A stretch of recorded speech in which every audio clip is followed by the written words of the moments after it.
हमें प्रधानमंत्री नरेंद्र मोदी की तस्वीरें मिल रही हैं। बोलते हैं वो करके दिखाते हैं। भारत ने पेरिस एग्रीमेंट में कहा था कि हम पोल्यूशन को काफी हद तक कम करेंगे।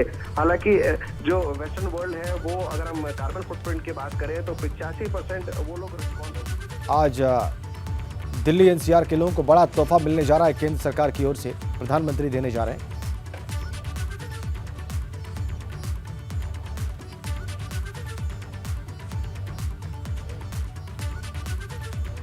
तस्वीरें सीधी हैं दिल्ली के प्रगति मैदान से और प्रधानमंत्री मोदी निरीक्षण करते हुए यहां पर तस्वीरें दिल्ली से सीधी आपकी स्क्रीन पर।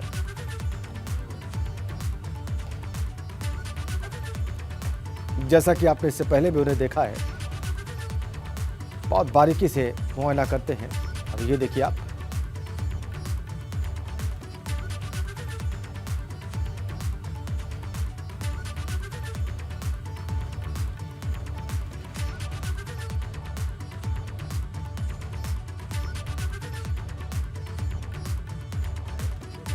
उद्घाटन होने जा रहा है और इसके लिए ही प्रधानमंत्री पहुंचे हुए हैं वहां पर।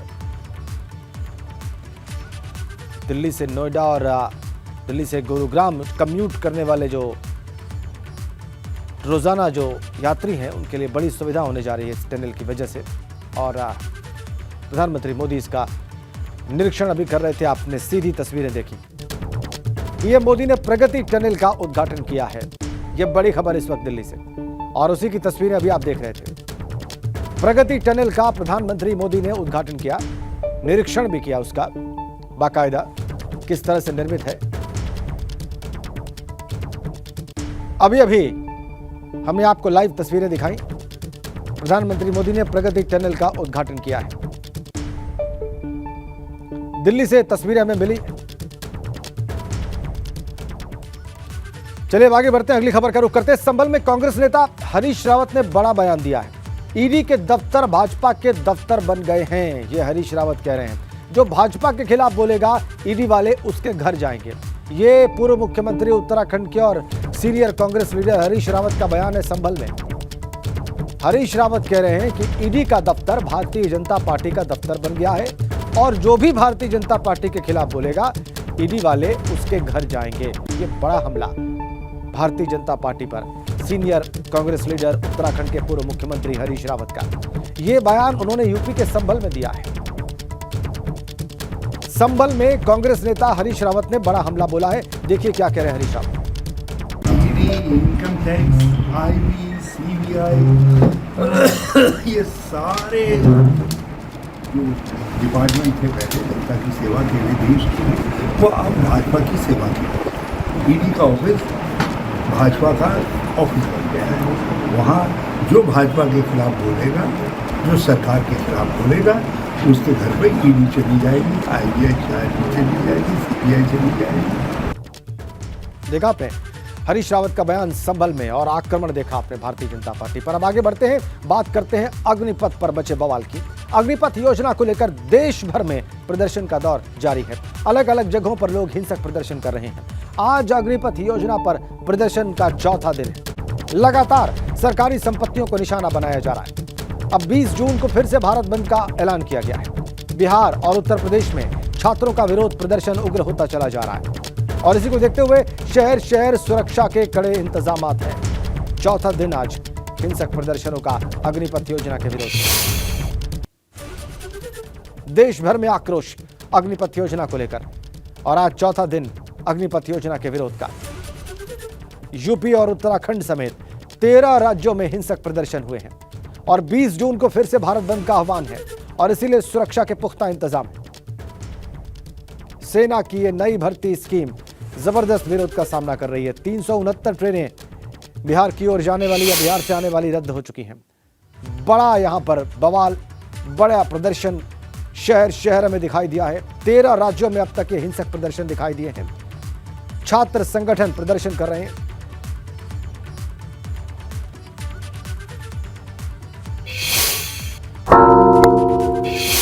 तो अग्निपथ योजना को लेकर हो रहा उग्र प्रदर्शन ट्रेनों तक भी पहुंच चुका है और यही वजह है कि लगातार कई ट्रेनें निरस्त की जा रही हैं। दीनदयाल स्टेशन में आने जाने वाली प्रमुख 5 ट्रेनें रद्द कर दी गई हैं और मुख्य रूप से Purushottam Express, Magadh Express, Farakka Express, Deendayal Patna Passenger और दीनदयाल गया पैसेंजर शामिल हैं। ये वो ट्रेनें हैं जिन्हें रद्द किया गया। अग्निपथ का विरोध इन दिनों पूरे देश में हो रहा है और बिहार में सबसे ज़्यादा इसका विरोध देखने को मिला। पिछले 3 दिनों में तमाम ट्रेनों में आगजनी, स्टेशनों पे तोड़ फोड़ युवा कर रहे हैं। बिहार में ज़्यादा इसका असर देखने को मिल रहा है। पूर्व मध्य रेल हाजीपुर ECR ने निर्णय लिया है इस बवाल और बलवा को देखते हुए कि हम दिन में इन दिनों 2 दिन ट्रेन नहीं चलाएंगे ताकि जो हमारे यात्री हैं और जो राष्ट्रीय संपत्ति है वो सुरक्षित रहे। इस वक्त मैं दीनदयाल स्टेशन पे आप देख सकते हैं प्लेटफार्म संख्या 2, 3, 4 ये तमाम जो प्लेटफार्म हैं वो सूनी पड़ी हैं। चूँकि ट्रेन बिहार से ना आ रही है इस वक्त ना जा रही है, जिससे प्लेटफार्म सूनी पड़ी है। वो ट्रेनें इक्का दुक्का जा रही हैं जो अपने गंतव्य से चल दी हैं। शशांक शेखर पांडे, ABP गंगा, चंदौली। तो अग्निपथ योजना पर हो रहे विरोध प्रदर्शनों के चलते कई ट्रेनें निरस्त होने से यात्रियों को खासी परेशानी हो रही है। एक जगह से दूसरी जगह जाने वाले यात्री अब बीच में ही फंसे हुए दिखाई दे रहे हैं। अग्निपथ योजना को लेकर शुरू हुई हिंसा के बाद तमाम ट्रेनों को रद्द कर दिया गया है। अगर बात करें आज 19 तारीख की तो सिर्फ नॉर्दर्न रेलवे में 40 से ज़्यादा ट्रेनें आज भी रद्द है। हम इस समय लखनऊ में चारबाग रेलवे स्टेशन पर है और यहाँ की आपको तस्वीर दिखा रहे हैं। आप ये किस तरह से यहाँ पर ये जो आप सूची देख रहे हैं, जितने लाल रंग से आप नाम देख रहे हैं ट्रेनों के, सारी रद्द ट्रेनें हैं। Dehradun Howrah superfast, Rishikesh Howrah Doon express, Harihar express, Ganga Sutlej express, Barauni Gwalior express. इसके बाद देखिए कोलकाता जम्मू तवी एक्सप्रेस जिसका ट्रेन नंबर 13,151 है। इन सबके आगे आप साफ देख सकते हैं कि ट्रेन रद्द हो गई है और ट्रेनों के रद्द होने से जो यात्री हैं उन्हें काफ़ी मुश्किलों का सामना करना पड़ रहा है, परेशान हो रहे हैं। स्टेशन पर इन यात्रियों से ही बातचीत का सिलसिला आगे बढ़ाते हैं। क्या हुआ, इंतजार कर रहे हैं, ट्रेन है कि रद्द है? ट्रेन तो अभी नहीं मिल रहा है हम लोग को। क्या हुआ, कैंसिल है क्या?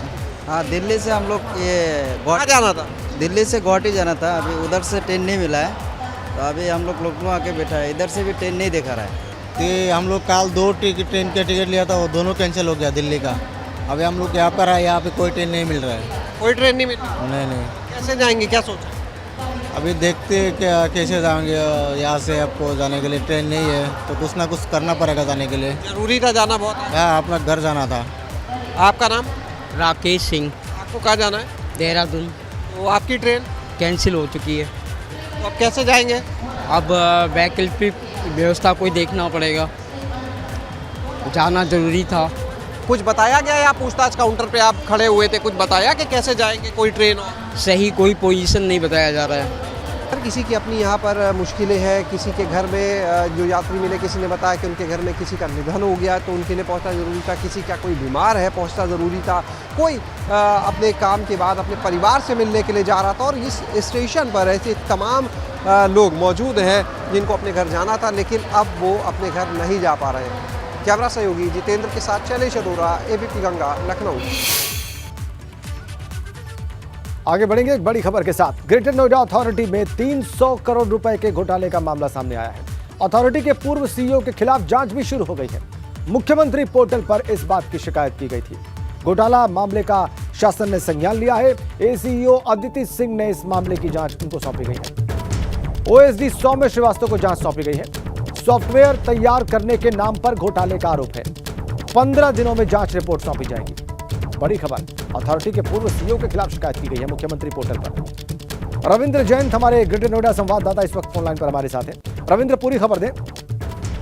जी राजेंद्र जी, ये घटनाक्रम जो है बताने की जिस तरह से 300 करोड़ का एक घोटाला यमुना ग्रेटर नोएडा प्राधिकरण में जो सामने आया है, बताने की जिस तरह से जो पूर्व CEO थे उन्होंने जो डिजिटल जो सॉफ्टवेयर था उसके नाम पर जो है कोई अपने परिचित के जो है वो जो घोटाला था, वो पैसे का जो भुगतान था वो कर दिया। और ये जो सॉफ्टवेयर था वो पूरी तरीके से डिजिटल अभी हुआ भी नहीं था, उसको लेकर जो है मतलब यहाँ पर जो भुगतान किया गया था। लेकिन बता दें कि जिस तरह से जो घोटाला सामने आया है, ये पूर्व CEO और 2 अधिकारी हैं जिसमें जिनकी मिलीभगत से ये जो घोटाला हुआ है। और और बता दें कि जो शिकायत करता है उन्होंने साफ साफ मतलब इन पर आरोप लगाया है कि जो पूर्व सीओ हैं और जो अधिकारी हैं उन्होंने अपनी मिली भगत से जो है इन पर जो है जो इनके परिचित थे उनको जो है ये एक जो टेंडर था वो दिया गया था, और लेकिन अभी तक वो टेंडर पूरी तरीके से तैयार भी नहीं है वो सॉफ्टवेयर। लेकिन इसको संज्ञान में लेते हुए शासन ने जो ACO हैं अदिति सिंह, उन्होंने जो जांच है जो OSD हैं घटना प्राधिकरण के सौव्य श्रीवास्तव उनको सौंपी है कि इसमें पूरी तरीके से जो जांच है वो 15 दिन में इनको पूरी करके इनको देनी होगी कि ये क्या मानक थे क्या नहीं थे और किस तरह से जो घोटाला हुआ है वो पूरी जो इसकी जो जांच है वो 15 दिन के अंदर इनको जो है सौंपनी होगी। बता दें कि 300 करोड़ खर्च हुए, लेकिन जो सॉफ्टवेयर था अभी तक पूरी तरीके से जो है तैयार नहीं है। और आरोप ये भी है कि जो नियमों के विरुद्ध पेमेंट जो है इनको की गई है। हालांकि अभी इसमें जांच चल रही है राजेंद्र जी, और ये निकल के सामने आएगा। और ये जो CEO हैं ये लखनऊ में किसी बड़े पद पर अभी भी फिलहाल तैनात है। कुछ ही समय पहले इनका यहाँ से जो ट्रांसफर हुआ था। इन पर जो आरोप लगे हैं, जो शिकायत करता है उसने इन पर आरोप लगाए हैं। जी बहुत धन्यवाद आपका रविंद्र जैन, आपने विस्तार में बताया कि पूरा मामला क्या है। तो अथॉरिटी के पूर्व CEO के खिलाफ जांच शुरू हो गई है। और बड़ी खबर कानपुर से मिल रही है, गंगा बैराज में 2 छात्र डूबे हैं, एक को बचाया गया है और एक लापता बताया जा रहा है। थाना कोहना इलाके के अंतर्गत गंगा बैराज की घटना है। IIT कर रहे 10 छात्र गंगा बैराज में नहाने गए थे। चंचल नाम का छात्र लापता हुआ है। लापता युवक राजस्थान के झुंझुनू का बताया जा रहा है। गोताखोरों की टीम गंगा में युवक को ढूंढने में लगी हुई है। थाना कोहना की पुलिस भी वहां मौके पर मौजूद है।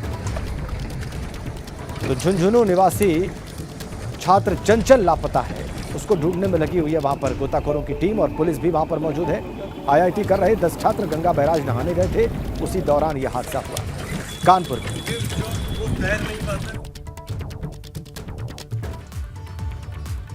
इधर उत्तर प्रदेश के बरेली में पुल का विरोध इस कदर बढ़ गया कि अब व्यापारी अपने खून से प्रधानमंत्री मोदी और मुख्यमंत्री योगी आदित्यनाथ को पत्र लिख रहे हैं।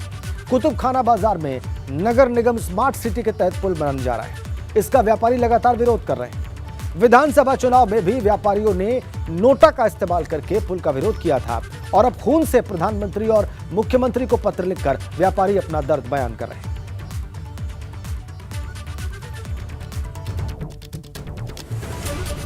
खून से पत्र लिखा है व्यापारियों ने। स्मार्ट सिटी के तहत पुल बनाया जा रहा था, लेकिन कुतुब खाना बाजार में पुल का विरोध हो रहा है। व्यापारियों ने खून से पत्र लिखा है प्रधानमंत्री और मुख्यमंत्री को।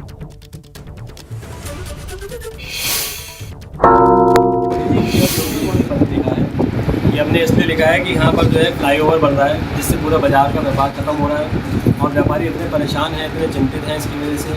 और बिल्कुल व्यापारी इतने ज़्यादा चिंतित हैं, उनके कर्मचारी इतने चिंतित हैं, उनकी रातों की नींदें खराब हो गई हैं। एक व्यापारी का भी कुछ दिन पहले इसी कारण 8 लोगों की डेथ हो गई इसी न्यूज़ की वजह से। इसीलिए हम ये डाटा लिख रहे हैं ताकि इस पुल को निरस्त किया जा सके। पूरा पुल ही निरस्त होना चाहिए, क्योंकि इस पूरे क्षेत्र में फुटकर व्यापारी है।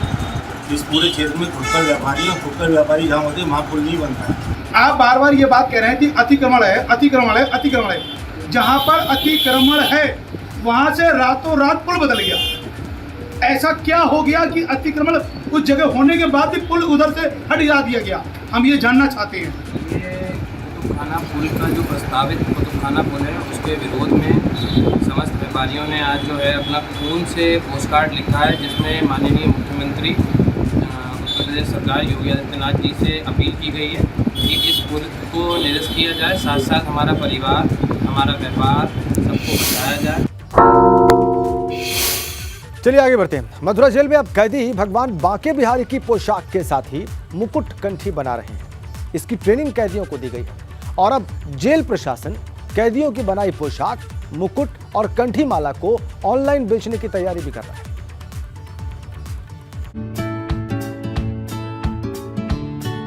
भगवान बांके बिहारी की ये सुंदर पोशाक, मुकुट और कंठी बनाई है मथुरा जेल के कैदियों ने, जिन्हें पहले ट्रेनिंग दी गई और फिर उन्होंने अपने हुनर का कमाल दिखाया। अब कैदियों की बनाई इन पोशाकों को ऑनलाइन बेचने की तैयारी प्रशासन की तरफ से की गई है। माननीय कारागार राज्य मंत्री स्वतंत्र प्रभार जी और DG कारागार जी की प्रेरणा से वन डिस्ट्रिक्ट वन प्रोडक्ट का आज जो है यहाँ पे मथुरा का जो विशेष है पोशाक है, लड्डू गोपाल जी का पोशाक है और कंठी माला है। उसके क्रम में हम लोगों ने मार्केटिंग करने के लिए और बंदियों को प्रशिक्षण दिलाने के लिए आज हरि प्रेम सोसाइटी की तरफ से संपर्क स्थापित करके इसका प्रशिक्षण भी दिलाया और साथ में इसे ओपन मार्केट में बेचने हेतु इसको उपलब्ध भी कराने का प्रयास किया जा रहा है। जेल प्रशासन का मकसद कैदियों को आत्मनिर्भर बनाना है और ऐसे में कैदी जो भी पोशाक, मुकुट या फिर कंठी बनाएंगे उनका उसे मेहनताना दिया जाएगा, जिससे वो जेल में रहकर कुछ कमाई भी कर सके और आत्मनिर्भर भी बन सके। Bureau report, ABP Ganga. चलिए आगे बढ़ते हैं। यूपी बोर्ड की 10वीं और 12वीं कक्षाओं का और उसकी परीक्षा का रिजल्ट घोषित कर दिया गया कल। इसमें रायबरेली के सगे भाई बहन ने इतिहास रच डाला और ऐसा पहली बार हुआ है कि जब भाई बहन ने जिला टॉप किया है।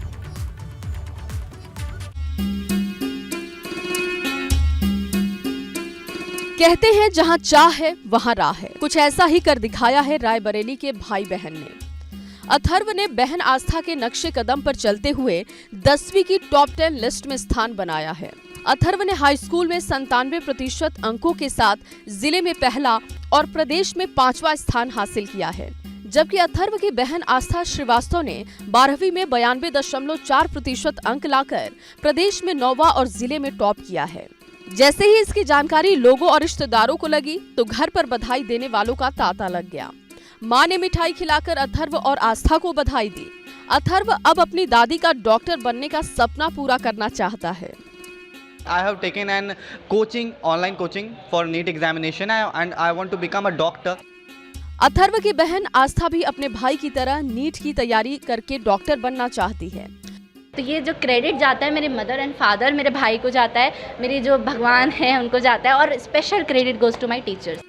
आस्था और अथर्व ने अपनी सफलता का श्रेय परिवार और शिक्षकों को दिया। साथ ही छात्रों को सलाह दी कि जो भी पढ़ें पूरा ध्यान लगाकर पढ़ें, जिसके बाद सफलता खुद आपके पास चल कर आएगी। एबीपी गंगा के लिए रायबरेली से पंकज सिंह की रिपोर्ट। अयोध्या में श्री राम जन्मभूमि के दर्शन करने वालों के लिए खुशखबरी है। 2023 तक एयरपोर्ट के एक टर्मिनल को शुरू कर दिया जाएगा, जिसका निर्माण बहुत तेजी से चल रहा है। और खास बात यह है कि अंतर्राष्ट्रीय एयरपोर्ट का निर्माण उसी तर्ज पर किया जा रहा है जिस तरह से राम मंदिर का हो रहा है। चाहे पत्थरों के इस्तेमाल की बात हो या फिर उस पर नक्काशी की, आपको लगेगा ही नहीं कि ये एयरपोर्ट है या फिर राम मंदिर।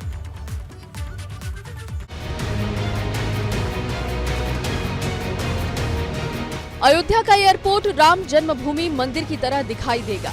एयरपोर्ट के खंभे हो या फिर बुर्ज, सब इस तरह दिखाई देंगे जैसे कि राम जन्मभूमि मंदिर के ही रूप हो।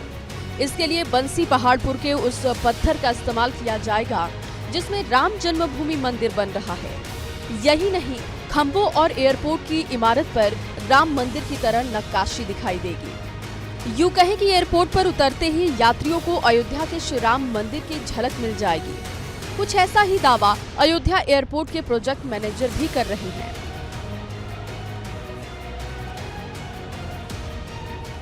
नागरिक उड्डयन विभाग की ओर से इस बार भी अयोध्या एयरपोर्ट को राम मंदिर के टच पर हम लोग उतार रहे हैं।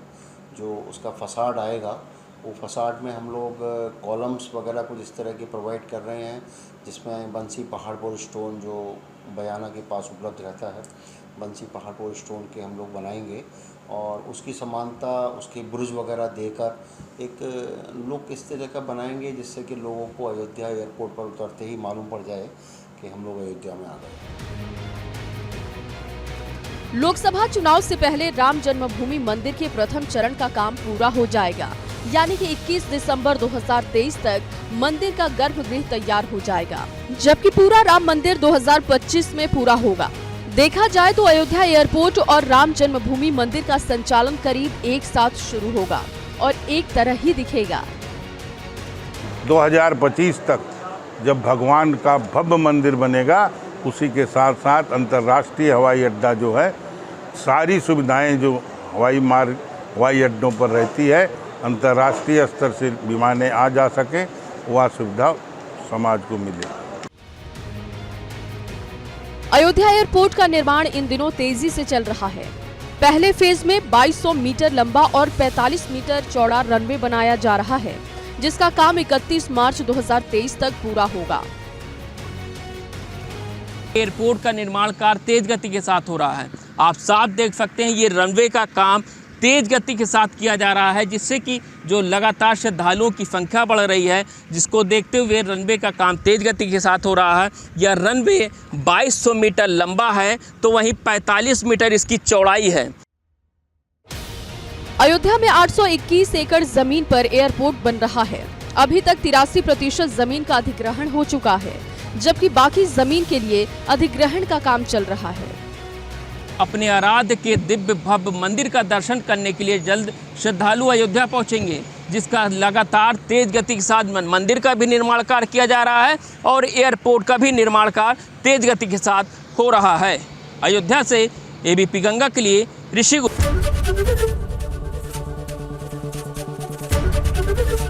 एबीपी गंगा, खबर आपकी, जुबान आपकी।